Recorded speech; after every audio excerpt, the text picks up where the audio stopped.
It's summer, people. It's summer. It's time for the beach bods. Doesn't look like summer. It's pissing down, actually, isn't it? It's time for the beach bods. What are you doing to get For your the beach bitch bods? bods. The beach bods. Did you think I said bitch bods? Nah. Beach bods. But I was surprisingly light when I picked them up in the office before. It's like a fucking bag of pillows. Hey? What are you doing picking Brian up? I was weighing them, wasn't I? Yeah, I was putting them on the scales of Steve. What did he weigh? He weighed 13.2 stone. Anyway, welcome back to podcast 211. It is the Pick Up a Partner podcast. Pick up a partner. Pick up a partner, like pick up a penguin. And it's, I hope these pop filters are working properly because that was a lot of P's. So it's podcast 211, the partner podcast. Thank God for pop filters. You and your chewies again. Is that saved for later? It looks like, what's that green slime off Ghostbusters? About what it looks like. What's the green slime off Ghostbusters called? Green slime. Slimer. Yeah, Slimer. I'm sure that's what his name is, yeah. So, Barry, let's get intimate with your microphone because there's a little bit of a fan running in the background, and the closer you get, the easier it is for Coatsy to get rid of that shitty noise. That noise. That's your meditation noise there. Yeah. So... Hey, wait, what's happening with these fucking new mic stands? Oh, we'll be getting them soon. It is a new season. It's time for new equipment, new podcast stands, new mic stands. And we can have them right in front of our faces without pulling all weird, mad. You all right there? Playing with me stand. Right. Just looking at your knob. Ladies listen to this show, you know. Do they? Yeah. They love the They'll know. They love if the you're looking baddie. for Steve's knob, you'll be looking for months. Oh, look, he's splitting off. Fucking hell, and we're away. Let's get started. Podcast 211. Go make yourself a cup of tea, sit down and relax.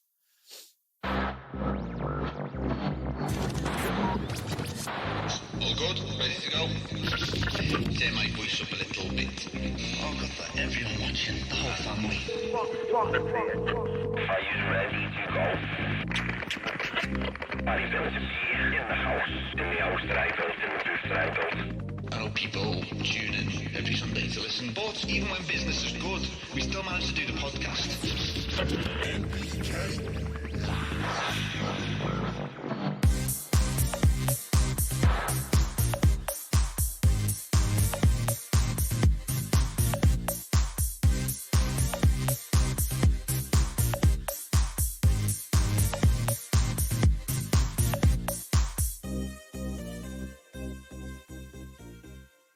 So, the partner podcast. We do one a year where we really go in deep with all the partners and we tell people about them. If they've not heard about them before, if they've heard about them, we tell them some secrets about them. So that's what today's all about. Big Basil. Yeah, man. So we don't even need to do the introductions because the whole podcast is Who on are the we starting partners. with first? So first of all, hello to everyone watching. We are not Yeah, live. Again, if this is the first podcast that you get tuning into after lockdown, Can't wait to go live again. Though. I know it's a Gets bit different, boring, isn't it? just you. It's the thought is reciprocated. Yeah. Just sitting there looking at your mug when you close your eyes when I start speaking science. Actually, you know what you could do? You could give like a time, and every time you start to fall asleep, your hand falls, and then they'll wake you back up. So there's your gavel. I'd rather fall asleep when you're talking about science. Do you see how slippy that gavel was on the desk then? So, it's Who's first? 211, and we're going to talk about CANNA first. CANNA Nutrients. They've been a partner since this is the second year running now that they kind of been a partner. And if you want to go and check out their website, it is www.canna-uk.com. And that is it. Find out all things about CANNA in the UK. Find out about the products, the blog articles, the videos, what CANNA get up to. If you want to follow their Instagram, they are now on Instagram, Global CANNA. It is at canna.official. So go and give them a little follow on Instagram. Funny the way they always put like official. I know. It's like someone's going to try and blag the CANNA website. What if I set up a new Instagram called canna.properofficial? Just ruin it. So what I want to talk about with the CANNA range is it's very well known in the world of growing indoors, hydroponics. You have almost certainly heard, seen, or used CANNA nutrients. And there's a very good reason for that. And not just CANNA nutrients, but CANNA substrates, CANNA media. And we probably don't talk about CANNA media as often as we should do, because it's a bit of a, I won't say boring subject, but there's not a huge amount you can go into on media, but we'll talk a little bit about it today. So first of all, though, Barry, is something in the CANNA range that doesn't get shouted about hardly at all is their organic range. Their organic range that's also vegan, no animal products used whatsoever. It is. So you can grow organically. If you're a vegan organic grower, you can use the CANNA Bio line, and it just doesn't get shouted about enough. So not many people ask about it. There's other organic ranges out there that people talk about, but they're not vegan. Well, I don't know they're not vegan because some of the other some of the other organic ranges use fish mix. Yeah. So that is definitely not vegan. Whereas the bio range is, they have 4 products: Terra, Flores, Rhizo, and Boost. So Terra when you're in the organic veg stage, Flores when you're in the organic flower stage, Rhizo all the way through veg and a little bit through flower, and Boost all the way through flowering. What's interesting, and I just thought this now, PK. I wonder, like, what's the organic? Is there an organic PK that they could use? I've got my computer here, Barry. What should they haven't got one out? When I wrote down in my notes, it didn't come up. So what we'll do is we'll go to canna-uk.com, click on BioCanna, and if the internet doesn't let me down, I will tell you that it definitely doesn't have a PK product. It doesn't. Bio Vega, Bio Flores, Bio Boost, Bio Risotonic. Maybe. And they have the media Bio Terra Plus. Maybe it's something to do with the vegan or the that they couldn't use it, or just. Or maybe let's click on the Boost. Now, CANNA say very specific about their boosts. What can I say about boosts, which a lot of other companies sort of get mixed up with or just don't follow, is CANNA say a boost should stimulate the plant's metabolism. It shouldn't actually have any plant fertilizer in it. It should have extracts of plant and seaweeds and all kinds, but a boost should speed up the plant's metabolism. It shouldn't actually be feeding it directly. Whereas a lot of other companies call a booster, it's got PKs in it and it's got nitrogen in it, it's got all kinds in it. So what CANNA say is it's not technically a boost. And what they say is it's a yield, BioBoost is a yield increasing agent for all cultivation systems, can be combined with all CANNA's nutritional lines and additives. So if you wanted to be full organic, you would use the full products. If you wanted to add that extra PK, they're saying that you can use CANNA PK from the mineral line. BioBoost is not a nutrient, but a natural fermenter plant extract with bloom-stimulating characteristics that are also responsible for a fuller flavour. Result is high yield, strong, exuberant, and vital fructification. Now, that's a word. Fructification? I've never heard of that. It's a nice word. You've never heard of it. Fructification. So there you go. A little bit about their BioTerra Plus, not a product I've used. But they say that through research, developed a certified organic soil that meets international organic standards. It's made up of 100% natural materials and can be used for organic cultivation. High quality peat, bark, coconut. Idiot-proof, they've said, because of the self-regulation and the slow release effect. They've actually said that. Yeah. Idiot-proof. Yeah. What? I know. Look, it's right there. They Idiot-proof on that website. Because of the self-regulation and the slow release effect, it is quite difficult for you to make major feeding mistakes. The soil has the possibility to correct your feeding schedule when needed. Idiot-proof. Interesting word to use. They were a bit posh for all that. I did. I might, Idiot-proof. yeah. Because it's buried deep. No in one's the going to organic read it and say, I'm an idiot. That's fucking... I know, that's me sorted. Let's have a bit of that. Boxed. But their organic line, for the people I have used it, I'll admit I haven't used it myself. I'm about to give it a little go. But I've spoken to people, obviously, that have used it, and every single grower has come back with really nice results. So that's the bio range. If you're looking on going organic, Try the CANNA Bio range. Next up on the Canada, I want to discuss a little bit about, after I have a little sip of my Fanta Limon. Did you know limon is Spanish for lemon? How much to answer that? Just a little bit of a knowledge bomb right there. A little bit of a knowledge bomb. Not many people know that. Keep going. So, Cannazyme. I like Cannazyme. Do you? Yeah. Why do you like it? I just do it. I think it's effective and it works. Barry, you need to get a bit more intimate with your mic. I can't get any more intimate. Slouch down, get comfy. Slide your chair forward. The mic stands are too heavy. Couldn't. See, I told you. Wasn't me. Told you. It's the audio production line on the outside there. How about I hold it like your audio tech guy? Look, I've got my foot on it. Have you? So, Cannazyme, you like it? I like it. I like it a lot. I don't like it. If you don't know, Cannazyme is an enzyme product for people listening. Barry always gives me a funny look, actually, because I'm looking at him because we're having a conversation, but I'm talking to the people listening. And I say, so if you don't know, Cannazyme is actually an enzyme product. And Barry, he normally turns around and goes, of course I know that. Why are you telling me it's an enzyme product, soft lad? Right? I'm not looking at you, but I'm talking to the podcast listeners. So it's an enzyme product. And if you don't know, enzymes are... I'm going to get this wrong now, aren't I?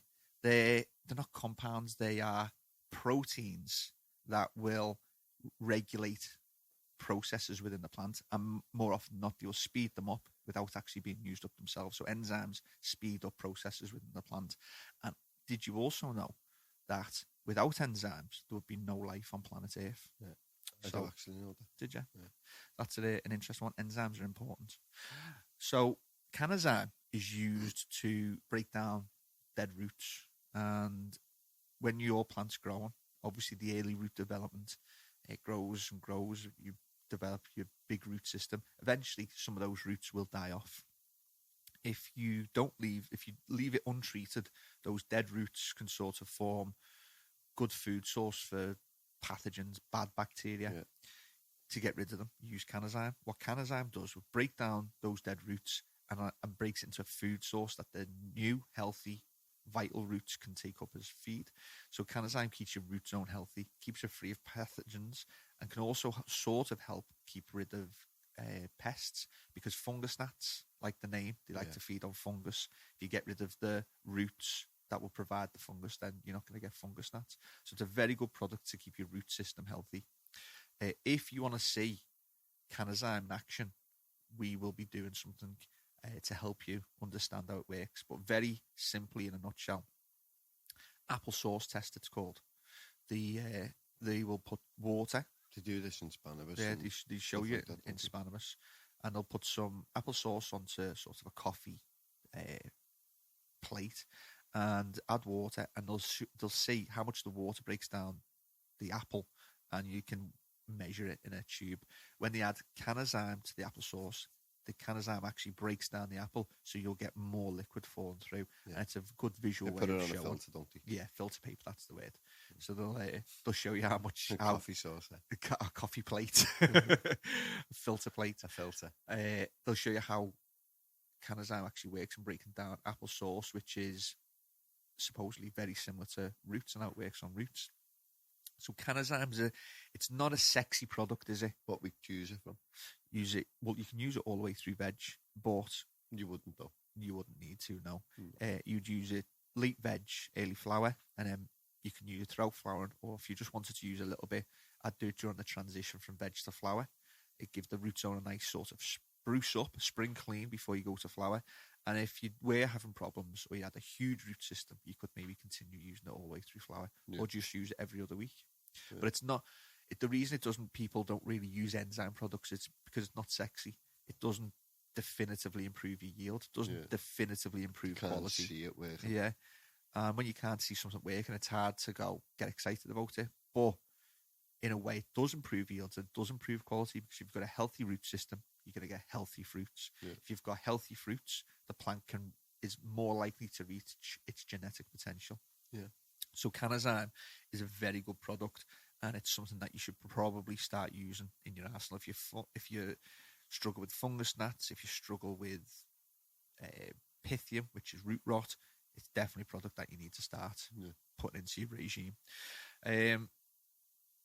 But that's really it. Any feedback from the shop? Is it like, do you feel like enzymes are a big seller? Nah, sell more like root conditioners, like your rhizos and stuff like that. Yeah, because you can see an effect. Because you can see an effect from that, but you can't really see it breaking down. you can't see an effect from rhizo, but maybe greener leaves. Most people just want where you can see a visual effect, don't they? Yeah, so that'll make the plant grow quicker. But just because it's not visual doesn't mean it's not important. Working, yeah. So that's CANNA. Now, we could go through all the CANNA products, but we've got other partners to get through, and I don't want to get stuck on nutrition. But we talked about it last week, didn't we? We will shout out again, CANNA base nutrients. Yeah. Probably the best base nutrient that you can buy. Consistency, stability of pH. I never ever get deficiencies when I've used a CANNA A&B. And you won't. It's just a phenomenal and all-round A&B. Yeah, we're allowed to say it now. It's on the CANNA official website. It's and that's why new growers use it. That's why. And here's the big one. Here's sort of the bombshell for people. People start on CANNA and they think it's a beginner's nutrient, but it's not. It's just it what can you'll be used by find everyone. is they start on CANNA, couple down It the does line, it all for them. and then they drift away from it. This is, I know what happens. They start on CANNA a couple of times and then think that they're missing out and go to other nutrients. Couple of grows down the line, right back to CANNA. Yeah, it's happened. We've been in the shop for 7-8 years now. For your novices, your beginners, your experts, your professionals. It's for everyone. It's just not for your midline people who've used CANNA from the beginning. They've moved to something else. I think you have got to experience it, haven't you? If you've used CANNA all your life and you love it, stick with it. Everyone's used it. Yeah. And but it's you know what it is? It's the pH stability. I've said it time and time again. I don't know why every base nutrient just doesn't do it, whether it's expensive or it's hard to do. pH stability, other base nutrients, you have to measure your pH, because they'll add the A and the B with supersonic base nutrients A and B, and tap water is 7, and it'll probably take your pH down to 6.5, 6.6. And if you don't measure pH, then that's not a good pH for nutrient uptake. CANNA, if you measure it and do it yourself, from a pH of 7 out the tap, you'd add your A, you'd add your B, and it'll take it to roughly 6.1, which is a good middle level pH. Ideally in hydro, I love to start at 5.5 because it rises and it allows you to go all the way up. But that's why people go back to CANNA, because they get stuck. They get stuck at 6.5 pH and it rises, and then they get deficiencies and they can't figure out why. And then they go back to CANNA and problem solved. If you are on other nutrients, you just need a pH. It's not saying there's no other good. Yeah, that's the rainberry. It's heavy. Wow. And last week I was as well. about to say then, listen to that. That's ridiculous, isn't it? We're making some improvements as well. This new season of podcast, Barry is going to be doing some soundproofing. Soundproofing. Are you ready for it? Me and you. Should we have one of those screens? No. We'll come out of COVID now, mate. Yeah. We're on the other side. We're on the home state. Let's touch wood. There's been a few lockdowns in a few other countries, hasn't there? Australia. Yeah, a new lockdown in a few different states. There's a lockdown in Leicester. If you're from Leicester, if you're from Leicester, what have you been doing? At home now, what have you been doing for a Leicester lockdown? Or maybe that's just Leicester just don't want any of us or the scruffs to get into Leicester. What were we saying? Oh yeah, so base nutrients for CANNA, AB, all the way, especially in cocoa. It's because most UK growers are cocoa. So and cocoa, I hate to say it. It sounds terrible when you say it, but it's cheap. But it's not cheap as in cheap ingredients. It's cost effective. It's cost effective, yeah. They were the words. So you do come in handy, don't you? We help each other out. Yeah, we do. It's a quid pro quo thing. Stop touching me leg. Would you thought? Why would you say that on podcast when no one can see that I'm actually not touching your leg? Don't tell the listeners what you wish. Stop winking at me. I'm not Brian. I love that we're not live, so Brian can't give me shit when I get back to the shop. I don't touch his leg more than 5 times a day. So that's CANNA. Visit the website, canna-uk.com. Go into go and do some research, do some learning, because it's a fantastic website for blogs and to learn about the products and why CANNA put so much research into each product. So go and check them out. Shout out to CANNA, and it's a privilege and an honour to have one of the biggest nutrient manufacturers as a partner of the podcast. How long have they been around? 1986 is my guess. Is it? Yeah, 1986 is my guess. I'm sure they've just had their 30-year anniversary. Should we do a quick check? Should we do a quick fact check? Because when all the staff are back in, I might just have one of them sitting here. You know, like Joe Rogan.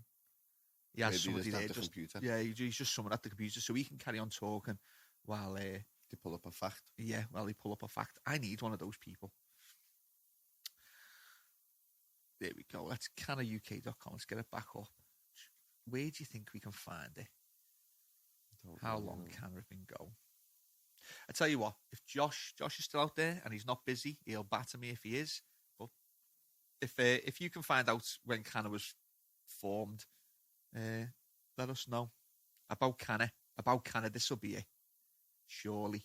No, it won't be on there. Since it's a combination of common sense and uncommon dedication since 1979. 1979. Our founder searched the planet for active plants and minerals. Okay. So 1979 is the best that we've got so far. Busy then, weren't they?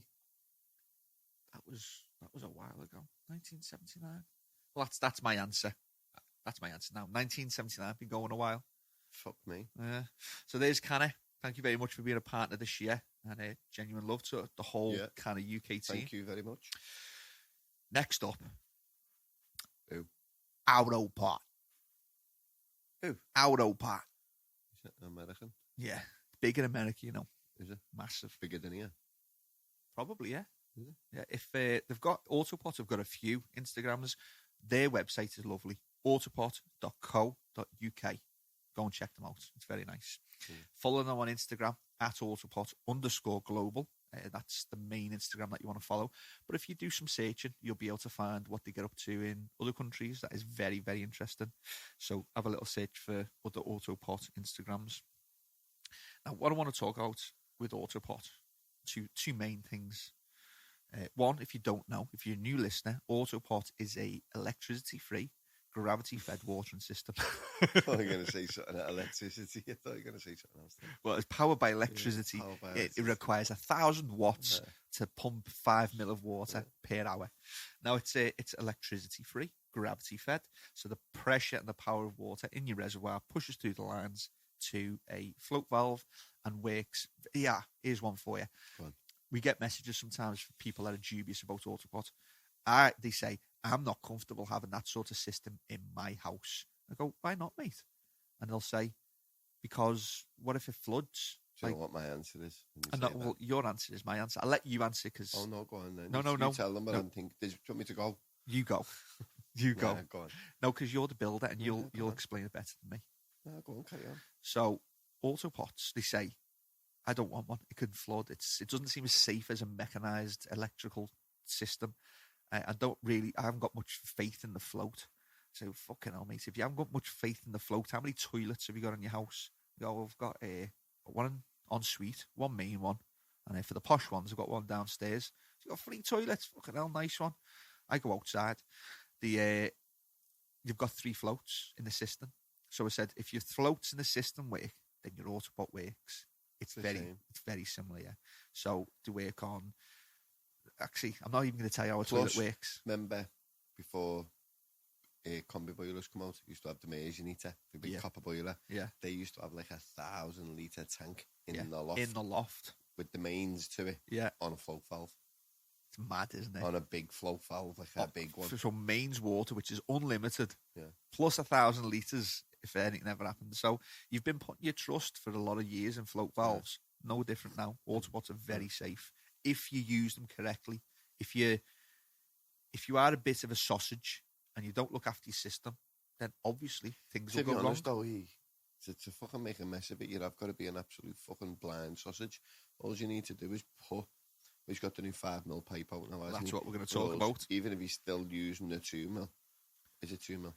I think it used to, the original was 2 mil, then it went to 3, then 3.5. As long as you put a cleaning solution in there, something that can go in with your nutrients, like keep it clean or floral clean. Yeah. Is it floral clean? Yeah. Dutch Bros keep it clean. Flora clean. Flora clean. GHG, isn't it? Yeah. That's a very good one. As long as you put actually. them products in it, it's bulletproof. Yeah. And after each grow, you change the 6 mil line because that's the one that will gunk up the easiest. Just change that. It's cheap as chips. I don't even think you'd need to. You don't need to, but it's good practice, isn't it? Just to prevent anything. Can you buy that in the reel, yeah? Yeah, you can, yeah. They've got a new product coming out. You'll be hearing about it very soon. It is the new valve. It is the 5 mil. Here's a fancy word, aperture, the opening. Here's a quick fact for you. 66% faster flow rate. Wow. So that is a huge improvement. The AutoPot team have ran it for the last 13 weeks using organics. And to quote Jason, it has not skipped a heartbeat. Been absolutely on the point. Good. So this new 5 mil hole could be a big change for people who use AutoPots. It put a lot of people off, didn't it, with organics and that, because it's a lot thicker. Yeah, the feeds and that. And there'll be instructions when it's released. You'll be the first to hear when it is released, and when it is released, it'll come with a set of instructions, a very specific set of instructions that you have to follow. A little bit like Liam Neeson and Taken. If you don't follow them, Jason will hunt you down and he'll kill you because it's very specific to make this work with organics. Right. It's all about keeping. So you fill your system up, fill your reservoir up, put your organics in there, and it's essential to keep them circulating. So you want to use a circulating pump to keep it mixed evenly. Otherwise, organics are heavy, they settle, and when organics settle, obviously the pipe is at the bottom of the res, so all the shit's going to go through. If you're using an AutoPot anyway, you should have a circulating pump in there. Yeah, it is good practice, isn't it? I don't like, now I might come under a bit of fire here, but I don't like using water pumps to recirculate. Water pumps are meant to be turned on, turned off, turned on, turned off. Water pumps very rarely run 24/7, 365 a year, unless pump pumps, and they're very expensive because they've been built to last. So your cheaper water pumps are built to run 24/7. Yeah, and what I've found is that as they heat up, they'll heat the water up, which is, you don't want that either. It'll pull the oxygen out the water. So they've designed water circulators up as well. Like. It will do, yeah. So they've designed water circulators. It looks like an onboard motor from a boat. You can get them in different sizes. I think, what ones do we stock? Every one of them. Newer. That's it. Newer. If you are a shop, it's from Nutriculture. That's where you get those circulating pumps. And they've come now with very strong magnetic plates, so it's no more suckers. So that they didn't really work. So you put one side on your flexi tank, and exactly. So they'd work on solid reses. Isn't it mad though? Our AutoPot have absolutely killed it with the flexi tank. Yeah. That other products, non-related to it, and now adapt them round it. Yeah. With the magnetic plates and stuff. Yeah. You know what I mean? And it is AutoPot that designed. I might be wrong on this, but it is AutoPot that designed the flexi tank. So good. I know there is other flexi tank out there, rip-off ones and that, but it's good in it to see that people they've killed it that product, much with the product, and it's that good of a product. Well, that other people are now adapting their product to suit the flexis. But what you'd have is beforehand, you just have the water mover in a flexi tank on the bottom, just doing fucking laps. Donuts. And then you'd come back and then get a piece of wood across the centre of the flexi tank, and then wrap the wire around it so it was hanging in, and it'd still be doing that. Yeah, doing 1 million miles an hour. So now they come with magnetic plates, very powerful. You can have fun just with the magnetic plates. Put them on either side, and you're good to go. I haven't seen these. I'm going to definitely open the box and get back now. Yeah, nice. Well, we'll do a little Instagram video as well. Do you want to see how powerful that's crazy? So how did we get onto? So you got to keep your organics circulated. Yeah. You'll see the instructions when they come out. Follow them. Don't be a. But I wouldn't just do that with organics. I'd do that with everything. Yeah, it is good to keep any flexi tank that's circulated. An AutoPot is also these. What is it? 16 mil filter that comes with AutoPots. I don't know how many people use them, but I would highly and strongly recommend using one of those filters. It's more it works fine without. We've run AutoPots without them because we've just forgot to put them in or whatever, and it works fine without them. But it's your insurance policy. Yeah. If anything did happen, sometimes films can build up on the top of your water. Sometimes if light gets into the tank and algae can build up, just bits of shit, especially if you use a microbial product, bits of shit can and it's not build like up. you can just take them filters apart, can't Dead you? easy. And clean them. Yeah, dead easy. Just a white plastic insert, pull it out, mesh. give it a good clean, and you're away to go again. So Yeah. you don't need replacing that often either. So once you've bought it, you've got it forever sort of thing. Yeah. Now, as well as the valve, that's a new product coming out. A product that is also out, and I don't think has been shouted about enough, is the AutoPot plant skate. Yeah. Brilliant product. Yeah. A lot of people, I did a little blog on it, a lot of people have sort of thought, I love growing, but I'm sort of a bit fed up of growing so many plants. Like, I just want to concentrate and rather than doing 15, 20 plants, I want to concentrate on 4 and do them to the best of my ability and do the stripping, the trimming, the thimming, the top, and really concentrate on 4 plants. So a system for doing this, it's called the one plant, one light. And what people are doing is they're getting trays and they bottom feed. If you're hand feeding, you can top feed or bottom feed. Bottom feeding's great. In big 50-litre pots, a lot of people use cloth pots, which is they're doing phenomenal now. Big sellers in our shop. And just doing one plant under a light and really getting the most out of each plant. Now, what AutoPot have done is come up with a plant skate, which is stops light from hitting the tank. So as you bottom feed, it's full of nutrition. Water hits that, light hits that water, and algae starts to form, and it can gunk up and green up.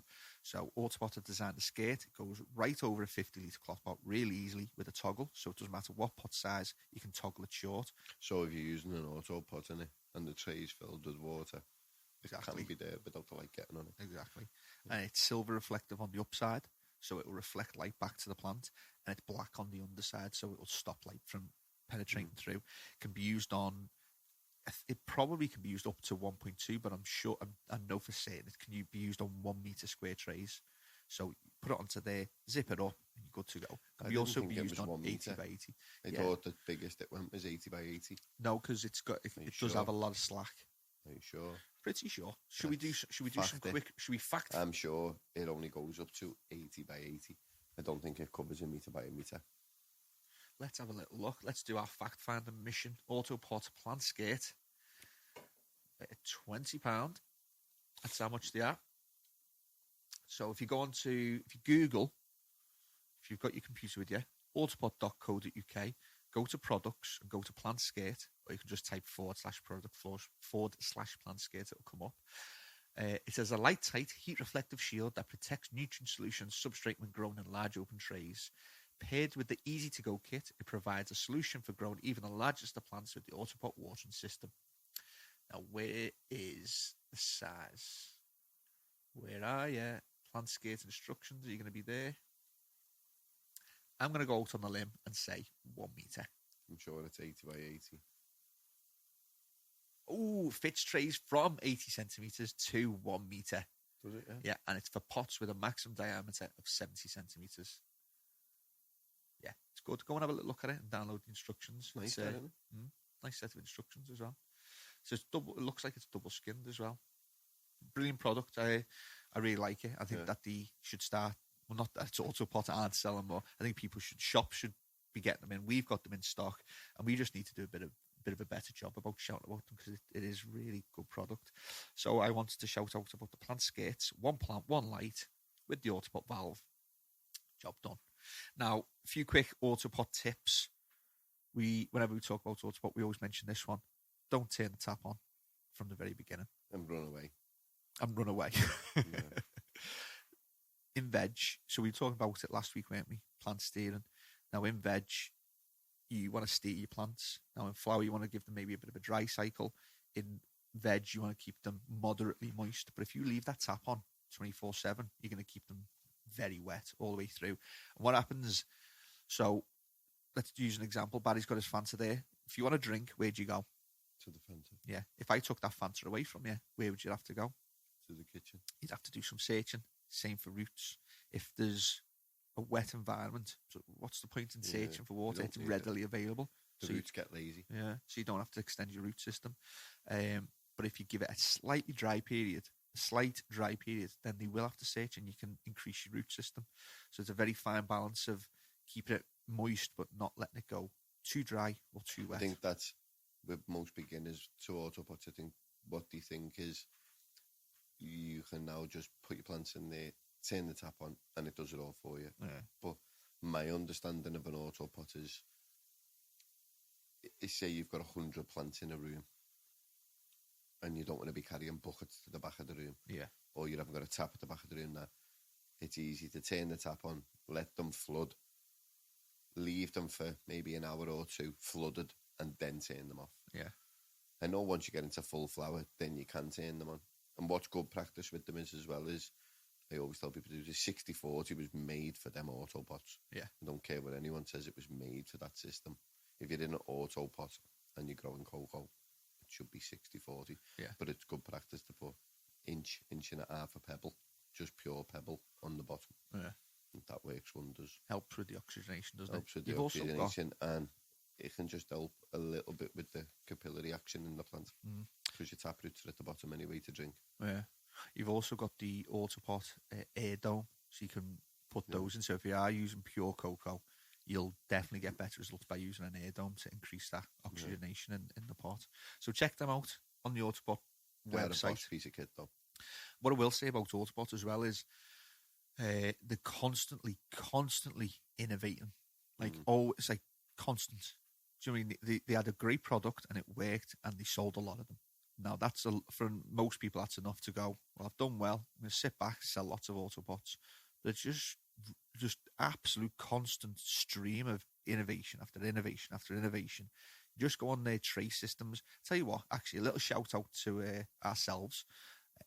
The YouTube videos that are on AutoPot's YouTube site, it's go onto YouTube, type in AutoPot watering systems, or AutoPot UK is a channel, and look at the latest videos on how to set up the systems. And we did the videos for them, and it was just an immense amount of systems for every grower, whether it's propagating, you've got the propagation domes, you've now got XL systems with cloth pots, you've got tray systems from 3, 4, 8, 9, 12, just an immense amount of systems for every conceivable type of grower in every situation. Yeah. So AutoPot, very proud to have them as a partner on the podcast, and they're one of the best products that you could get your hands on. So if you haven't, go and have a little experiment with AutoPot, and I bet you'll probably transition to do a lot of your growing through AutoPots. Yeah. Makes life easy, doesn't it, as well? It does. So that's AutoPot. Thank you very much for being a partner. Yes, and, thank you. Shout out. Go and give them a visit and check out their website. Another great website. Next up, it's the summer. Who am I talking about? LED. SANlight. Yeah, I like my favourite piece of kit at the minute. Oh, they're just sexy. CANNA might not have been a sexy product, but SANlight is a sexy product. Yeah. Go on and check them out. SANlight.com. Austrian company. Talk about German efficiency. I think they're one of the best-selling lights now in the shop. Yeah, well, they are. 100% LED, and even like through the summer period, they're up there with digital light kits, aren't they? They're just, everyone's getting onto them, and we've not had one person come back yet and said, you know what, I think I'm going to give another LED a go. Once you're on them, you're on them. No, once the people have bought them, they come back, and that's it. Make that transition to just buy hundreds. Yeah. So I know I'll go on about this all the time, but it was probably one of my favourite trips I've ever been on. I visited Austria, went to CANNA Trade Switzerland to see SANlight, to see the stand. Went and visited their sort of showroom. It's not a factory, it's like a showroom. You know, their factory, in inverted commas, is like, it's like a media company, so to speak. It's got glass walls, bricks, the Alps behind them. It's just phenomenal. It's a gorgeous office, and they have all the people there constructing and building them by hand, inspecting them. Quality control's phenomenal. And the two owners are just, first of all, they're a boss team. Every single person there is great. All smiles, just lovely people. Secondly, the owners and even the people directly below them are just very highly specialist in certain fields. Optics, specialised. Electrical engineering, specialised. And it's come to show now, isn't it? Was it all built in-house? All built in-house. From the screws that put it together. They have the, I don't know, PCB boards. I don't know why that word's just come into my head, but it sounds good. PCB boards, the optical lenses, the drivers, the heat sinks, the screws, the reach, and they're all done by a row of people who love the job, know what they're used for in horticulture, and have a passion for horticulture themselves. So it's not some divvy on a production line just throwing screws in. They know that each LED is made with love and care, and it absolutely shows. So if you want to go and see what they're up to on Instagram, go and follow them at SANlight, SANlight _LED, SANlight _LED on Instagram, and you can go and see what they're up to and see what the lights are like. I've got a few bullet points here. 115 to 624 ppf, photosynthetic photon flux. We've got a special guest on next week, and he will explain everything about ppf. Barry, was that short enough for you? Yeah. I'm away next week, though. Oh dear. Oh dear. Oh dear. So it's tell him he can sit in my seat, though. It's science talk call. It's science talk call next week. Is it? I'm off. I'm away though. Genuinely. I'll tell you all at the end of the podcast who our special guest is. You'll love it. So broad spectrum, continuous light spectrum, especially for fruit forming plants. The power consumption between the models is 50 to 245 watts, so very minimal power consumption. Power factor from what was that? 50 to 245 watts. So from the lowest, from like the M30 to the Q6 or whatever. Power factor of more than 0.95, which is basically how efficient it pulls electricity from the wall and how it consumes that electricity. Beam angle of 90 degrees, passively cooled, IP40, 3-year guarantee. This is modules can be exchanged at SANlight sales partners. So there's a good point actually. The Q6W is 6 modules.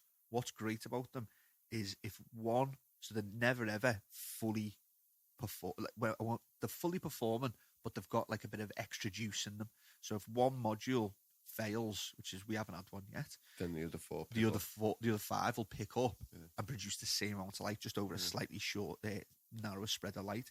You take out your broken module, send it back to us if you bought it from us or from whatever shop you bought it from, and they'll get it replaced or fixed for you, and then pop it back to normal. So you're never fully down. So you're only ever taking a piece of light off that big hand. Yeah. Just a cob. You can put it in your palm of your hand. They don't call it a cob, do they?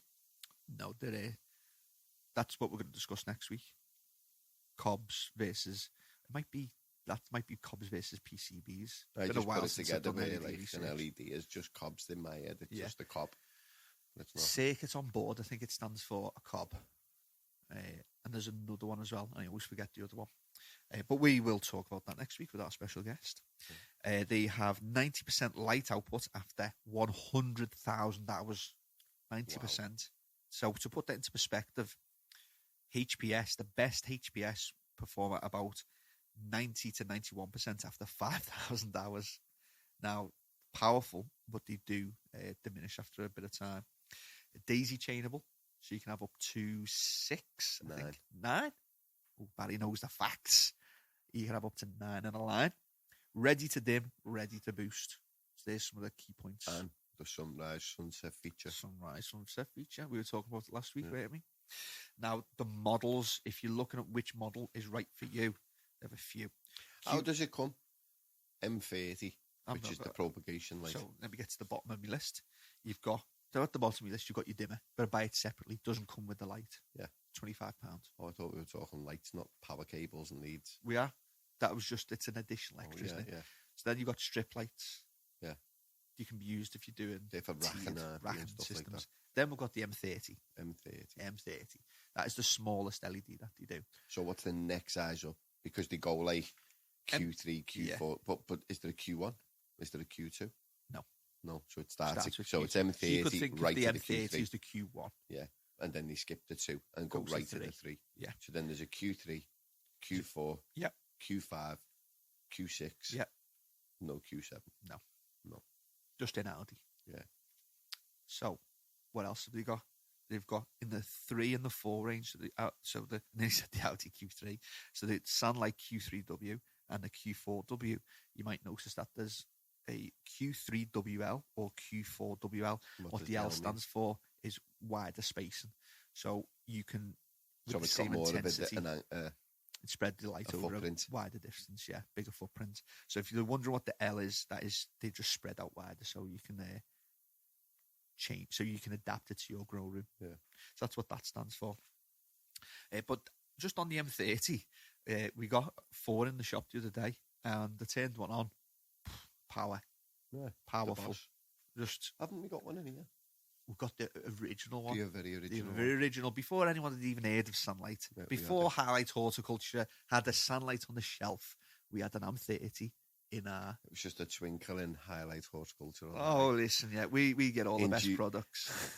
Actually, I've got to give credit to Thomas on that one. He actually met somebody from SANlight. I don't know who it was, but he saw the M30, and he never used to go on about products. But I remember specifically, he went, "Have you seen this light? Look how powerful it is. Look how powerful it is with just sort of that footprint." Yeah. And we had it up in the shop. And I remember that was like 2015. And I said to Martin when we went to Switzerland last year, I said, "I've got it." And he went, "Oh, you have to keep it and save it for me. Let me see it." It was one of the very first ones he built. I wouldn't be surprised if he built it by hand himself. So yeah, we've been on them for a while. And very proud to have SANlight as a partner. Yeah. We truly, truly believe the best LED on the market. I think they are. I think they will be for a while, to be honest with you. If they keep innovating, which they are doing, because I know that the innovations that they've just released have been ready for a while, and they were tweaking and making sure that the market was ready for them. I wouldn't be surprised if the Q22 was ready right now, but you won't see it for a few years. Just constant innovation, great people, and a brand that I think, if you're going to buy an LED, you should really support, because you're supporting good people, good company. So thank you very much to SANlight. Yeah, man. Thank you very much. Right, another little sip of my Fanta. Limon. Did you know that limon is Spanish for lemon? I'll make you laugh eventually, you know what? Reaction, I'll get a laugh out of you at one point. Could be the theme of this year's podcast. Stephen's Spanish lessons. So, can filters. Can fans, can filters. Erwin. You have to say Erwin. We've got to. He is the heartbeat of Can. No, he is, but there's a lot of people at Can. I can't just shout out Erwin. Yeah. He's just the person that we get to see the most. And he's haven't seen him for a while, have we? No, haven't seen anybody for a while. No. It's been a bit shit, really, hasn't it? He did message me and said, "Steak and beers as soon as we can." Did he? Yeah. Or did I message him begging, "I need more beers and steak. Come and take us out again." But Can Filters. Now, if you want to check out the products, it's www.canfilters.eu. And they have 2 websites, one for filters, one for fans, www.canfan.eu. Not the sexiest looking website, I'll have to admit, but full of technical information. So if you're a bit of a tech head and you want to know the wattage, air movement, all that sort of stuff, you need to go and check out the website. Yeah. The Instagram at CanFilterEU. And you can see their post. Do you know what I mean? Sorry, Canon. Like, not much you can say. It's like you've done a post. I'll look after it for you if you want. So go and check them out. And you can send the messages and they will get back to you. So, we've got a range of products. What I like to do is sort of talk about the things that people don't talk about. So let's get out the way. Let's get out of the way all the products that you know about. The filters. Can Original, Can Light. The difference? Yeah, the difference. I just thought I'd include you in the Can Light's light and the Can Original's heavy, mate. Isn't the Can Original nearly twice as heavy? What's it called, though? Yeah, so they've both got, are you saying active carbon? Yeah, isn't it something like that? Virgin activated carbon. Virgin activated. Virgin activated. Never been used before. Never been. That's what it means? Yeah. Virgin activated. Yeah. That's what it means. The light is a different type of form of carbon. The original is, you know what? Why has my brain just gone to mush for today? Mine feels like that. It Don't worry. is. You're not on your own. Pelletized in the original. Flaked in the light. That best be right, I swear to God. I'll punch myself in the face on Sunday if I find out that's wrong. So the originals are much heavier, but they've got a 24-month lifespan. The lights really maximum lifespans up to a year. Much more cost effective. So if you don't mind changing your filter, I'd say every 9 months, just because it's your insurance policy. Yeah. I would change your filter every 9 months if you're on a light. If you're on an original, probably once every 18 months. Yeah. But the originals do last a lot longer, but they are much heavier, much more expensive. Then you have the fans. Now, if you're listening from around the world, there are other filters, but I would have to check. So you've got things like 38 Special.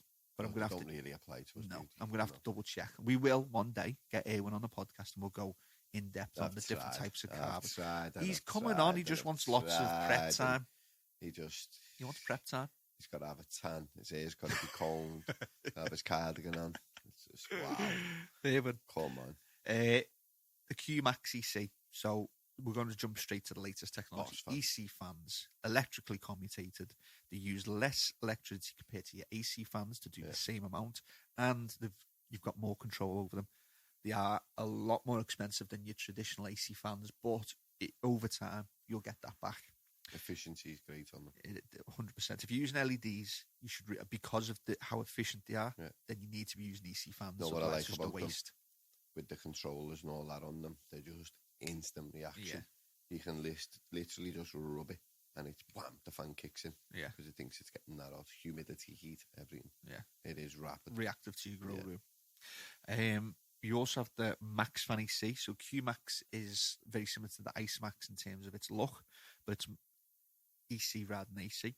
Max Fan Pro is basically the fan that's inside the QMax without all the silencing around it. So a little bit cheaper, a little bit noisier though. Then you've got Isamax, which is the AC version, silenced, and then you've just got the Max Fan, which is also which is the fan that's inside the Isamax without all of the silencing around it. So there's your difference between the fans. You've also got your can fans. 4 different versions. RK, which is a plastic in a tube. RS, which is your metal inline tube. Your RKW, which has a temperature control built into it. And your RKLS, which is just a 4-speed control. We only stock one of them. We only stock one. But there's 4 options there for people that want it. Just make sure you go into the shop, ask for the specific one, such as RKRS, RKLS, RKW, and tell the shop that the reason that you want it, whether it's temp control or speed control. Silencers. They do their range of silencers from 6, I believe, all the way up to 12, probably 14 soon. The 14 fans. 14's out now, isn't it? 14-inch fans and filters are out. Silencers, and people probably don't use them. They'll go for silent fans, silent ducting. They'll try the duvet trick, which is wrap around your fan to try and get some of the humming away. But a lot of the time, it's the air movement that's noisy. It's not the actual fan, it's just the air movement. And there's nothing you can do to get rid of it. Unless you use a silencer, and a silencer is very similar to a gun silencer. It will change the way that the gun silencer changes the way the gases explode out the gun, reduces it. A fan silencer changes the way the air moves as it leaves the fan. So as the air leaving the fan normally moves, it's spinning and it'll hit all the sides of the duct and big loud noise. What a silencer will do is it inverts the spin and makes it much more streamlined, so the air is directed down the ducting much better, so that it makes less racket going down the nose. It straight rather than spins it. Yeah. So that's how silencers work. They're very cheap as well. So they're only coppers, aren't they? Yeah, so £25 you'll pick up a 10-inch one. Do you know what I mean? Really good piece of kit, cheap, definitely worth investing in. If you're all about silence, make sure you look up the can filter silencers. All available from Highlight Horticulture and NPK Technology. And NPKtechnology.co.uk. We also had the Can Fan SANlight 4A Transformer fan speed controller. If you want to know more about that, we did a whole podcast on it. I'm not going to go over it now. They're going to have to go back to our podcast 202, 203, where we talk about best products. B versus C, best products, Hydro top trumps, it's called. I won, didn't I? Yes, you did. I fucked up the game. Go and listen to it and you'll fucking find out why I fucked up. So that's can fans and filters. Your grow room extraction. I did have a fact about them, about being the most widely sold fan and filter company in the world. Yeah. Definitely in Europe. In the world, it is. In the world. We did have some facts, and Best fans we and were on our filters in the facts, weren't we, before lockdown? Lockdown's just turned us both into mush. But yeah, phenomenal filters, phenomenal fans. Got everything that you need for your perfect grow room extraction, and they'll never let you down. So big shout out to Can Filters. Thank you for being a partner for the 2nd year running, and that's it. Thank you very much. Give us a clap. Yeah. Hopefully we'll get Erwin on soon with a bit of notice.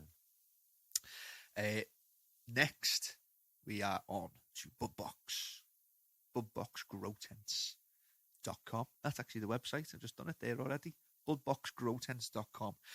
Go on the website. It's a lovely looking website. It's just been redone.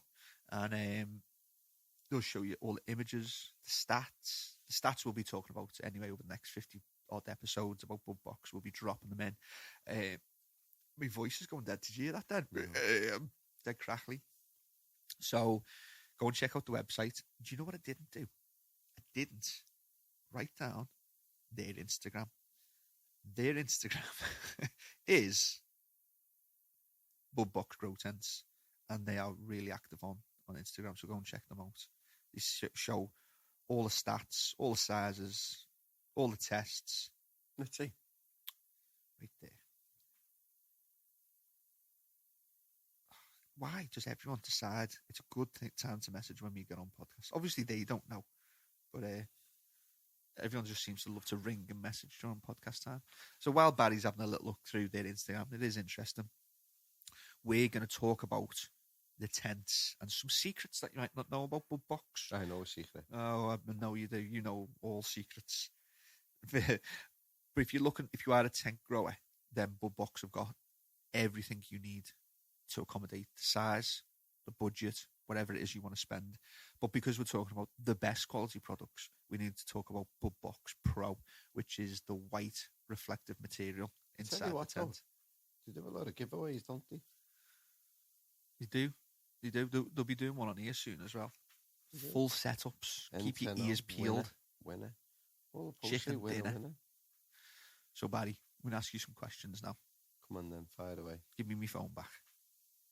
I'm looking at your pictures. I know, you'll find Brian on there. Don't need to get jealous. I'm going to change your WhatsApp picture. No, don't do that. Oh, I get him every time. He leaves his phone on the desk, and it's dead easy to unlock Steve's phone. It used to be. Puts a passcode on it. It used to be. And now all you do is pick the phone up and go, okay, Google, WhatsApp. How many Google devices do you think you just set off? Yeah. You didn't lock the phone, though, and just do that. Alexa, Lionel Richie. All night long. All night. That's in everyone's things now, just going. Oh. What's the Siri one? Okay, Siri, play Lionel Richie. Lionel Richie, you know what we could do? Okay, Siri, subscribe to NPK Live podcast. Oh, it's Hey Siri, bastard. Got that one wrong, didn't I? Hey Siri. Come on then, ask me some questions. What tent came out first? Silver tents or white tents? White lined or silver lined, I should say. I'd say silver. Into your mic. I'd say silver, Stephen. For a bonus point. No, you got the answer wrong, so I can't even give you a bonus point. Well, just ask me the bonus question anyway. Was it the white one, yeah? The white one came out first. Who came out for a bonus point? And to get to the winners round, who came out with the original white line tent? Who came out with it? Yeah. Who invented it? BudBox. Bingo. Yeah. The innovators. So were they the first? So the first tent they done was white? The first tent on the market was white. I think white's more reflective. You think correctly. Why did they make a silver? Because, I'm glad you asked, Barry. It is because silver looks more reflective. But BudBox knew that white was more reflective. But I have to say, matte-ish white. There's a lot of tents on the market that are now white, that are gloss, and it just creates heat spots, and it's horrible. So they make a silver one just because it looks more reflective? Yeah, and what the growers tend to do, they tend to think that what they see, what they hear, what the mate says is more right than what manufacturers actually present to you. Yeah. So BudBox came out nearly 20 years ago with the white line tent, and it was selling well. And some plonker brought out a silver line tent. I don't know who it was, so I've probably just offended somebody. Brought out the silver tent. Now, the silver tent looks more reflective to the human eye, but it's not. BudBox started maybe dropping sales and saw that people were buying silver tents because they looked more reflective. So just as a business decision, they tried and shouted that white's better, white's better. But for the people who were adamant that silver was better, they brought out the silver range tent. But they're always saying the white tent, white tent, white tent. That's, if you're going to buy a proper tent, it needs to be white lined, and it needs to be BudBox's white line tent, because there's a big difference between some of the white line. One of the horrible stories is that cheap, horrible companies that were trying to make a bit of quick money would just use any white reflective material, PVC, and when it gets hot, it did something called off gas. So it was made with random plastic. Yeah, let out gases. That were harmful to plants, harmful to humans, and degraded the tent, and they'd end up going a horrible cream colour. They didn't last long, but just shows you what some people try to do. And now there's some good white tents out there, but they're too gloss. They haven't used proper material because it's cheaper and it creates heat spots. BudBox uses a very special white material that is highly reflective, reduces heat spots, and will actually give you more light onto the plant, reflected onto the plant, than any other tent. It's not just me saying it. It's not just BudBox saying it. I have the truth. I have the facts. And I have seen it was an independent test done by a photometric lab, and they tested 4 different materials, and the BudBox white came out on top. I can't share it because it has details on there that are personal, but I've spoke to BudBox, and if anyone questioned it, then they have files that they can send out and just say, listen, there's the independent test. You don't have to believe us. We got it done. And but if you believe me, which I hope you do by now, the BudBox white line tent is the most reflective tent that you get. Do you know, I don't know how many years ago, whether it was at the very start or, but you know, every tent that was made, they used to set it up properly and then put it away. That was supposed to be a secret. Was it? Yeah, that is what number's that? That was secret number 3 on my list. Was it? Yeah, we're allowed to tell people that. Yeah, it's a good job that we're allowed, aren't we? You just spilling the beans for we're everyone. Not live anyway. We would have said it that out there, wouldn't we, Coach? So yeah, they used to set every tent up. Yeah, every tent that they made, they'd set it up fully, make sure it was fully functional, and then pack it away. Disassemble it, pack it away, ready to go. But well, now I've got listen because production's moved on, Stephen. For God's sake. Hey, because production's moved on. Oh yeah. Do you know how many tents they set up now? Please do tell. I'll let you have a little guess. 10. 1 in every 10. 1 in every. It's correct, Stephen. Oh, that's a good guess. Yeah, correct. 1 in every 10. So because production, which I still think is like phenomenal. Yeah, because it's 1 in every 10. 1 in 10 every 10 tents. Every size. That's like fucking everything from a 60 by 60 well, right up to like a 3 meter by 3 meter. We're going to go through the size now, and there's a lot of them. So see how quick you can say them. Why do you challenge me to this shit? Hey. See how quick you can say them. Do you want the model or the dimensions? Dimensions. Okay. 75 by 75 by 100, 75, 75, 160, 75, 75, 200, 100, 100, 180, 100, 100, 200, 120, 120, 180, 120, 120, 200, 120, 120, 220, 150, 150, 180, 150, 150, 200, 150, 150, 220, 120, 240, 180, 120, 240, 200, 120, 240, 220, 150, 300. I'm fucked. I can't breathe anymore, but we're halfway through. That shocked me how quick you could do that, you know. I couldn't do that. I used to be a horse commentator, didn't I? I would just put the picture to the fucking... We will do for the benefits of people on YouTube. We will put this picture up, or you just visit budboxgrowtents.com and go and look yourself. Let's have a look. But they've got 1, 2, 3, 4, 5, 6, 15, 16. I'm going to guess 30 tents there. 30 tents. Why you're talking about? From the smallest to the largest. So let's, before we get to the tent sizes, because that's just the pro range, let's talk about 3 secrets that BudBox have never revealed until this very day. Secret number 1. What do you mean that's just the pro range?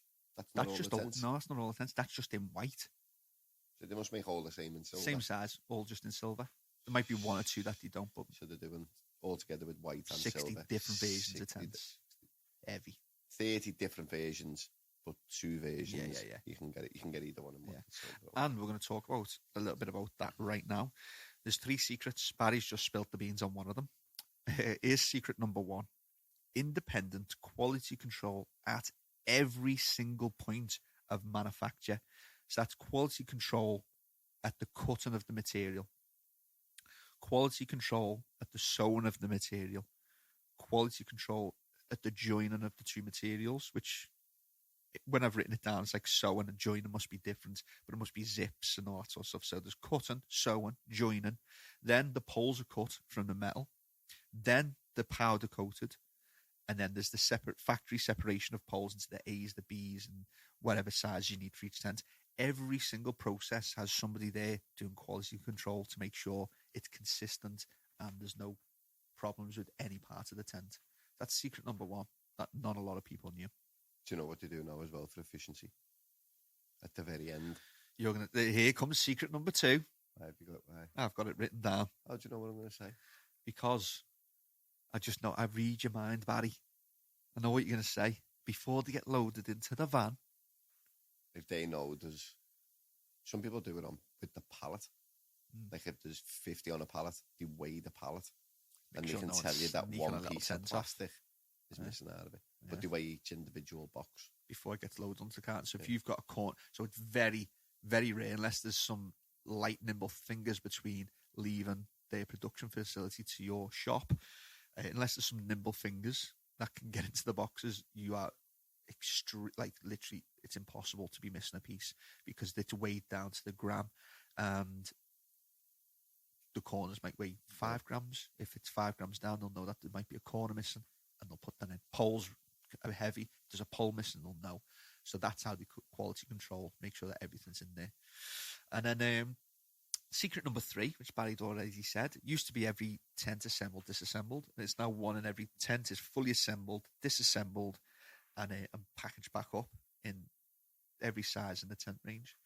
So that is sort of 5% of BudBox secrets. I'm not allowed to speak about. We know the others though, don't we?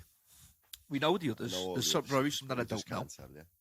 But I've been speaking to BudBox, and we're going to drip feed you the BudBox secrets over the year, so you fully understand why BudBox are the best quality grow tents that you can get. Now, they're going to be bringing out some top tips as well, because if you ever have any issues, BudBox have got a phenomenal return policy. The return rate is also really low, like 0.0001 something for return rates. But they're gonna they're that in tune, and they're that passionate about making sure that nobody has a problem, that they're going to be writing a list of tips to help people prevent problems. So for that 0.0001 grower, there's going to be a little tip for you on how to make sure your tent performs at its best, and we'll be releasing those over the coming months as well. I have brought it. What was it? Tickly chicken cough, haven't I? Yeah. Corona. Don't say that. I've also got a sheet here. Now, this is what Barry was preventing me from saying last week. My sheet sort of goes to prove. I'll flash it up to the camera very quickly. You won't get to read it. But BudBox, when they became a partner, so BudBox are a new partner for 2020, 2021, and we talk at least once every couple of weeks just about what the podcast's on. They listen every week, so they'll be listening to this one. Shout out to the whole BudBox team. And they've written down sort of sections 1 to 6. They've given us ideas for podcasts that are interesting to them, that they'd like to hear. They've given us bullet points of why their tents are the best and just things to mention. So it just goes to show how passionate they are. Before you take it off me, let me just read. What I'll do is I'll read 2 from each section. BudBox, the original grow tent manufacturer, from the very start of the grow tent concept over 17 years ago. They have the Pro White Tent, the best PAR, which stands for photosynthetic active radiation, reflectivity, independently tested. I've seen the test. I can confirm that. Some construction facts. You like construction. The frame is 25mm. Tempered black powder coated steel with push click connectors and metal corners. uplift bars, silicon pads, roof support bars, hanging straps, a clear floor space, except 3 verticals in the Titan 6. And they also have a canvas green viewing window, so that the green viewing window means that if your lights are on outside, just normal lights, and you're on the dark page and you want to have a little check on them, you'd open the flap, look through the green vent, and it means that the plants still stay asleep while you're sort of exposing them to a little bit of light. Green light doesn't wake them up. So they've got a lot of features. They're just the 2 I'm going to mention today. But absolutely on the ball. They know the tents inside out. They know the tent game inside out. And it's a very, very happy to have BudBox on as a partner this year. What just made your eyes light up? Aye. You've just seen your eyebrows go, as if your face just went, fucking hell, did they do that? This is all of the secrets. This is all the other secrets, is it? Sound. Well, go and check them out, budboxgrowtents.com. Check them out on Instagram, budboxgrowtents. And if you are a tent grower, it should be your number 1 choice. It is for me. Did you like that? What, their little list? Yeah, I like that. Leave that there. I like that. I like that a lot. Because before I finish, give me that little thing back. So they've got, so if you're wondering, I can guarantee you they have a tent size for you. Starts at small, goes all the way up to XLs, Titans, and Titan Pluses. They start at 75, 100, all the way up to 2 meter by 2 meter, 2.4 by 3.6, 3 meter by 3 meter, and they also have different heights as well. So they have the 180s, which is help go into the loft or the attics. They've got the 200s, which is your standard size, and they have the 220s for the extra height. And if you're using something like, I don't know, a Gavita, then that extra height, the 1,000-watt double-ended Gavita. Are we onto Gavita now? Have I missed it? Oh, onto Gavita? Yeah. I was just talking about BudBox's 2.2 high. Sit back, put my feet up, and let you talk about Gavita. Oh, we're going to have a conversation. We're going to have a conversation about Gavita. But the biggest tent they do, Titan 6, 6x3 by 2.2. Absolutely phenomenal tent. But I like big butts. What have you got for me, Barry? Am I right in saying that they will make you a tent at any size, but there's a bit of a wait? There's not a wait in this, but it's not something that comes a week or two later. It's a couple of weeks. 4 months here on. Yes, they have been known to do custom tents. I will check that fact and see if because imagine they just got like hundreds of people calling and going, I need a 7.3. I need a 1.1 by 0.9 by 9. It's I own an old railway track and I want to go a 7.7 wide by 1.1 meter, and it's got to have a domed roof. Yeah, and 7.5 green viewing windows. So you can't be a dick about it. But yes, they have. I'm dying for you to talk about who's next. Yeah. They are we've got gardenculturemagazine.com. Yeah. I'm going to talk about them. gardenculturemagazine.com. Visit the website. We do their review every time the magazine's launched. We just talked about them last week. Go and follow them. Follow them on Instagram, Garden Culture Magazine, and go and check the website out. There's not really a huge amount I can say about Garden Culture. It's the best hydro magazine. It's free. It's free. And go and check out the website because all the articles are on there from start to finish. There's great blogs. There's just a lot of good information on there. So go and check them out. Garden Culture Magazine. Okay. So this is the one I've been waiting for. I needed to gear myself up a little bit because we've had a few messages. How come you have a partner on the show that is owned by the Hawthorne Gardening Company? Very good question. Very good question. I partially answered it last week because the first sort of gut reaction to that question is because this podcast, it can be political a little bit, but our mission is to promote and present the best products in our opinions, which is just me and Barry and the lads in the shop. We all talk and we sell these products day in, day out. We've got a very good understanding of what works. And the mission on the podcast is to promote the best products. So as a listener, what would you rather have?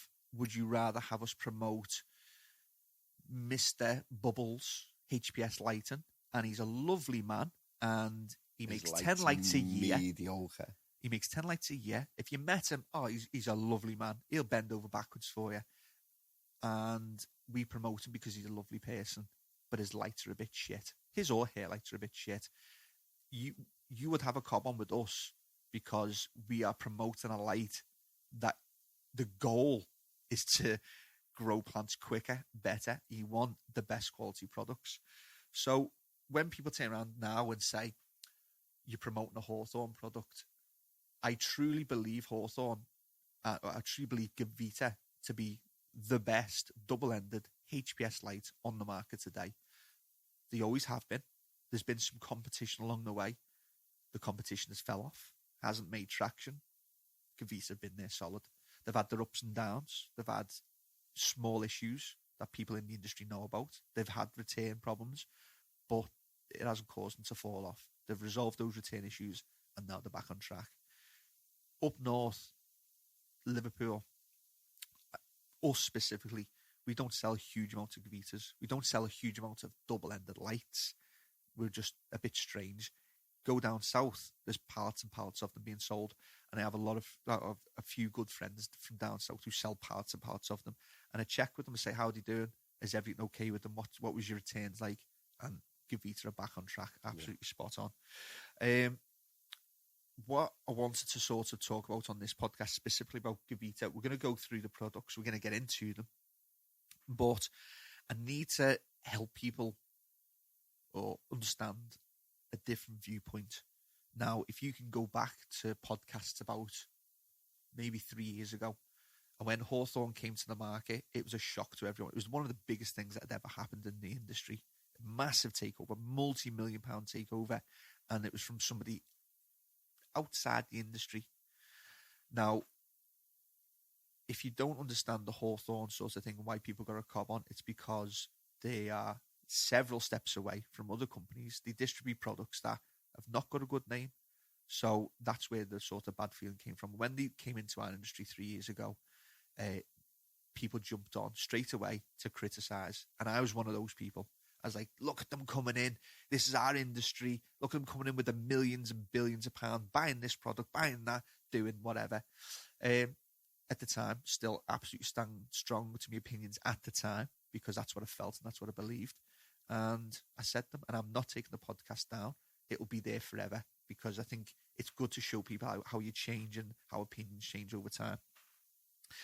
Now, doing research, I had my knee-jerk reaction. I stuck with that for a while, and everything sort of settled down. Nobody really talks about it anymore. Gavita are Boss Lights. They also sell Botanica. Botanica is a Hawthorne brand. It's also a good product. They've also got what they've done is they haven't bought shit products, have they? They are a business at the end of the day, and they're not going to buy shit products. They're going to buy the best products they possibly can. So it makes sense that they've still got the best products. Now, I've been doing a lot of research over the last couple of years into who could potentially be coming into our industry. I feel that Hawthorne 3 years ago was a huge company, and they took everyone by shock, and they bought a lot of companies. They spent a lot of money. I feel now that they could become a tadpole in the big, big pond. So I'm talking massive pharmaceutical companies, multi-billion, billion-pound companies, and people in our industry will really see their asses when these billion-dollar companies come in. They will wipe shops out. They will wipe manufacturers out. They will wipe wholesalers out. Speaking really the American market at the moment, because UK is still a smallish market, but they will wipe out industries. They will wipe out people who've been there for 20 years, and they literally do not give a fuck. So the way a few people explained to me since then, Hawthorne, you know who they are. You know what you're getting. They've been around for a while now, and they're not looking to throw money in, make a profit, dump it. They're in, it seems, for the long term. So rather than me sort of promote people to get onto Hawthorne's back or whatever, I think we should maybe think about supporting certain Hawthorne products. Only if they're good. Hawthorne might come up with bad products. Don't support bad products.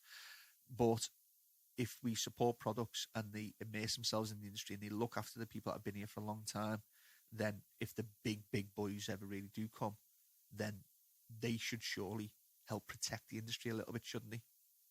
Do you understand the point I'm trying to make? I'm just letting you roll with it, mate. Yeah. So that's what I'm saying is there's a do little we bit support Hawthorne? Is that what we're saying? Or no? Do we support? There's no support. The products that they sell. We support the products that. So we support. No. Specifically Gavita. Yeah. But I will also talk about other products that they sell. Botanica. It's a Bosch product. It's a good nutrient range. Yeah. They've bought a wholesaler in America. It was one of the best wholesalers in America. What's it called? It sounds like Highlight, doesn't it? Yeah. I don't want to say it because I don't know off the top of my head. Oh, I don't know. That's the problem with not being live. Normally people would chip in and help us out on these occasions. Sounds like Highlight. Yeah. It's not Highlight. We'll find out. You're not going to remember it. No, it's gone. But we're not saying... Should they bought that wholesalers? They've bought some wholes. Let me sort of go back a few steps as well. We're not saying run out and support Hawthorne. That's absolutely not what we're saying. We're saying support people who've been in the industry for a long time, support the people who've built this industry. What I am saying is don't write them off. Don't not support them because they're millionaires or because they've come into the industry very quickly, because we may count on their support further down the line. What I am saying is Gavita are, in my opinion, the best double-ended light that you can buy on the market. And on our podcast, I want to promote the best products, and that's basically it in a nutshell. I've had to go down, talk about Hawthorne a little bit to understand sort of part of the feeling of why I was happy to take Gavita on, but they are the best lights. I want the best companies. That's it. Do you feel better now? I feel like I've explained myself. Do you? Yeah. You look relieved. I am relieved. You should have done that at the very start. I didn't have it in me. I didn't have it in me.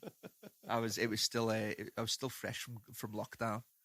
So now I wanted to get that message across because I just want to I feel like I was part of the getting people to go, Hawthorne.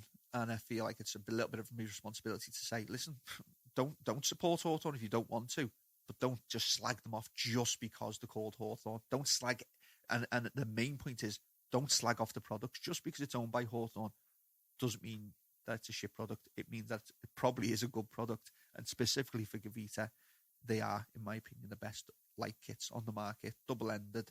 They've been around for a long time. I thought that they were going to change. I did think that that Hawthorne would be a profit-hungry company. Like, that's all that they were driven by. I thought Gavita was going to change the cheap components. They'd be nasty. There'd be return rates. That's why I went against them at first. It's been 3 odd years since then. Gavitas have improved in quality, if anything. The sales are up. There's minimal returns. So it looks like they're keeping the products that they bought. They're either making them better or continuing with the quality of them. So that's my opinions. If you disagree with me or if you've got anything to say, we'll be live in about 3 or 4 weeks. You'll have your chance. And I'm more than happy to take questions. If you're disgraced by us, send us a DM. But I'll stand in front of anybody and say, disagree with me. That Gavita lighting is not one of the best, if not the best, double-ended light kit that you can buy on the market today. And we'll have a very good discussion. So, onto the products. You look dead relieved. I just needed to get that off my chest. And to be honest, we haven't had that many people messaging, saying, how come this? It's been the long-term listeners that remember the podcast from 3 years ago. And I've been like, how come you've done that? And I've explained to them in a message. And they've been like, fair enough, I can see your point. And that's the goal of this podcast, is to promote the best products. Yeah. End of. So fucking there. I only put 50 pence in you. I've had some Brian juice, haven't I? So, because I've gone on with myself a little bit there, I'm only going to keep it to a paragraph. The Gavita Pro 6750E DE Flex, so D double-ended, and the 6750 means that it's very good at the 600 watt to 750 watt. The E in the E series stands for external control. The fixtures can be controlled centrally by the Gavita Master Controller, which is the EL1 or the EL2. Replaces cumbersome installations with contactors and clocks. It has safety features such as automatic dimming of your lights at high temperatures, and even a safety shutdown. So if it gets to a certain temperature, like 35 degrees, it'll just turn all the lights off straight away until the temperature comes right down again. They were the first to launch the double-ended 1,000-watt HPS lamp in the horticulture market. We were also the first to introduce double-ended 750-watt HPS lamp. The lamp bridges the gap between 600-watt single-ended and 1,000-watt double-ended fixture because, especially in the UK, we look to the US to see what they're doing. Yeah. The US have commercial facilities, lots of height. They have to use the 1,000-watt double-endeds. So when that translates to the UK, they get the 2-meter tall tents or the slightly higher rooms. They throw in 4,000-watt double-ended lights and wonder why the plants are burned to a crisp. You haven't got the height to get that 1,000 watts right at the top. And if you do buy them, you'd end up dimming them down. Now, the problem when you dim a 1,000-watt light down is that it doesn't run to its efficiency. It degrades quicker. The colour of the light as well is also different from what it should be. So Gavita brought out the 6750. It's meant to be run at 750 watts, which is a lovely middle ground between 600 and 1,000. But it can also be dimmed to 600 and it runs almost as good as, if not as good as, just basic 600 digital light kit. It goes down to 500, 600, 750 and 800. There's a little bit of a boost feature. They also do single-ended lights. Double-ended lights is the mainstay. Ceramic metal halide, whether it's 315s or 630s. They do the LED fixtures just come out. So they've got a fixture to suit every grow room, every style, and you need to visit the website, immerse yourself in their technology, in their language, and you'll be able to see which light is right for you. Just go to Gavita.com. They're just well known, though. Out of every light you've just said, then it's just the double-ended one. It's the double-ended, yeah. It's the flagship, isn't it? Yeah. They've got a few controllers, EL1 and EL2. The EL2 has 2 channels, so you can control up to 80 lights on flip-flop. So 40 lights on, 40 lights will be off into 2 rooms. Those 40 lights will go off, these 40 lights will come on. So that's the EL2 controller. Or if you just need to control up to 40 lights, it's the EL1. They've just brought out the ELF controller. So it's EL1 and 2, but it says ELF1, ELF2. It's your light controller, but also now controls your fans. So they've got a fan that does they've got a controller that just does it all. We'll be talking more about the products. We'll talk a little bit about the ceramic metal halides, the single-ended light kits, the double-ended lights that you can get, and sort of the technology that Gavita comes through with. But that's for the next 50 episodes. I feel pretty worn out now. I've done a lot of talking today, Barry. You have. I've done a lot of listening. It's been great. That last bit was great. I know. You just said, look at you yawning. You made me tired talking about Hawthorne. Did I? I know. Back to growing next week. Back to growing. Shall I announce? Exciting. It is exciting. Announce who's going to be sitting in my seat next week. Well, they won't be sitting. They won't be sitting there because I do not let anybody. You can put a picture of them there. I could do, couldn't I? Just print out and just put it there. His name's Shane. He is from MyGrow LED. If you're into your growing, you know who MyGrow is. He's got a massive YouTube channel, 45,000+ subscribers, and he's calling into the podcast next week to talk all about LED growing. I will listen. I know. Won't be here. And you will be where, Barry? I will be out. Not here. Fair enough. That is a Barry secret, and he might let you into it when he gets back from being out. Oh, that's me done. I'm going for a drink of water because my throat has gone emotional. Crackly. Thank you genuinely to all the partners of the podcast. It couldn't happen without you. It couldn't. The production is just too much now for us to do by ourselves. So thank you genuinely from the bottom of my heart. And then lastly, what I will finish on, it applies to all the partners, is not only do they benefit obviously from us talking about the podcast, but I don't think it's just that. They are supporting the podcast because they support education of the end consumer, and that is reason alone to go and support them. They've supported us to help educate and talk about products and growing, and that is what every single one of them said is very important for them to do.